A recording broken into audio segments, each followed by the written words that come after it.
konflik Uthmaniyah Eropah dan kesannya terhadap kerajaan Uthmaniyah pada abad ke-20. Okay, seperti biasa kalau kita lihat dalam soalan, pertama kita kena lihat tugasannya, iaitu bincangkan. Kita nak membincangkan tentang konflik Uthmaniyah Eropah dan kesannya terhadap kerajaan Uthmaniyah pada abad ke-20. Ini kehendak soalannya adalah konflik Uthmaniyah Eropah dan kesannya terhadap kerajaan Uthmaniyah. Jadi berlaku latar tempatnya di Uthmaniyah dan juga di Eropah, dan latar masanya ialah pada abad ke-20. Okey, dari segi pengenalan kepada soalan ini, pertama kita kena faham bahawa kerjasama antara kerajaan Eropah dan juga Rusia untuk menguasai wilayah-wilayah kerajaan Uthmaniyah ini dapat dilihat pada hujung zaman kemerosotan Uthmaniyah. Jadi kelemahan kerajaan Uthmaniyah juga menyebabkan wujudnya wilayah-wilayah yang menuntut kuasa otonomi dan juga kemerdekaan daripada kerajaan pusat yang berpusat di Turki.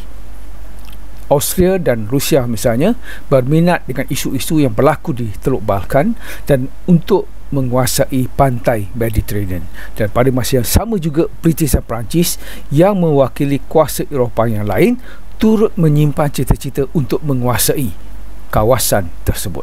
Inilah yang dikatakan sebagai konflik antara Eropah dan juga Empire Uthmaniyah. Okey, mari kita lihat konflik Uthmaniyah Eropah.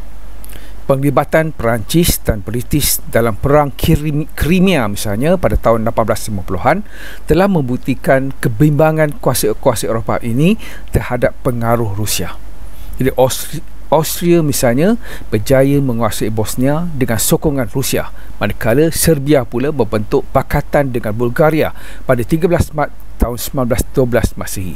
Jadi usaha ini adalah untuk menghalang monopoli oleh pihak Austria terhadap wilayah-wilayah bersempadan dengan ataupun berada di sekitar Teluk Balkan ini. Jadi pakatan Greek dan Montenegro serta Bulgaria pula telah diwujudkan pada 29 Mei tahun 1912. Jadi pada bulan Oktober tahun 1912 Masihi, Montenegro pula telah menandatangani perjanjian dengan Serbia dan Bulgaria dan mereka juga bersedia untuk berperang. Okay, ini adalah permulaan kepada konflik antara wilayah-wilayah Uthmaniyah ini dengan kerajaan-kerajaan Eropah yang salah dan yang di mana masing-masing cuba untuk mengambil alih, menguasai wilayah-wilayah yang sebelum ini di bawah kuasa kerajaan Uthmaniyah. Bagi kerajaan Uthmaniyah pula, mereka terpaksa berhadapan dengan pencaturan politik daripada jiran-jiran di rantau Balkan seperti Rusia, British dan juga Perancis ini. Okay, beberapa negara lain sekutu mereka seperti Austria, Serbia dan sebagainya. Jadi perang Uthmaniyah Itali misalnya telah memberi kesan kepada wilayah kekuasaan kerajaan Uthmaniyah. Sejak bulan Oktober tahun 1909, Itali dan Rusia telah membuat kesepakatan bahawa Itali akan menguasai Tripoli iaitu Libya, dan kapal perang Rusia pula akan mendapat laluan di Selat Dardanelles. Jadi pada 29 September 1911, Itali telah melancarkan perang ke atas kerajaan Uthmaniyah. Inilah permulaan krisis antara Eropah dengan Uthmaniyah. Jadi perjanjian Lausanne yang ditandatangani pada 18 Oktober 1912 Masehi telah menyaksikan wilayah Tripoli dan Crinasika diserahkan kepada Itali.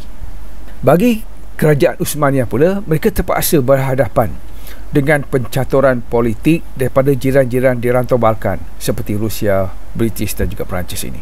Okay, beberapa negara lain sekutu mereka seperti Austria, Serbia dan sebagainya.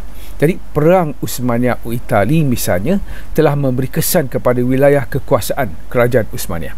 Sejak bulan Oktober tahun 1909, Itali dan Rusia telah membuat kesepakatan bahawa Itali akan menguasai Tripoli iaitu Libya, dan kapal perang Rusia pula akan mendapat laluan di Selat Dardanelles.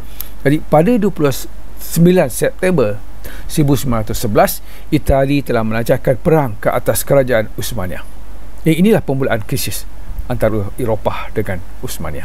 Jadi perjanjian Lausanne yang ditandatangani pada 18 Oktober 1912 Masehi telah menyaksikan wilayah Tripoli dan Crinasika diserahkan kepada Itali.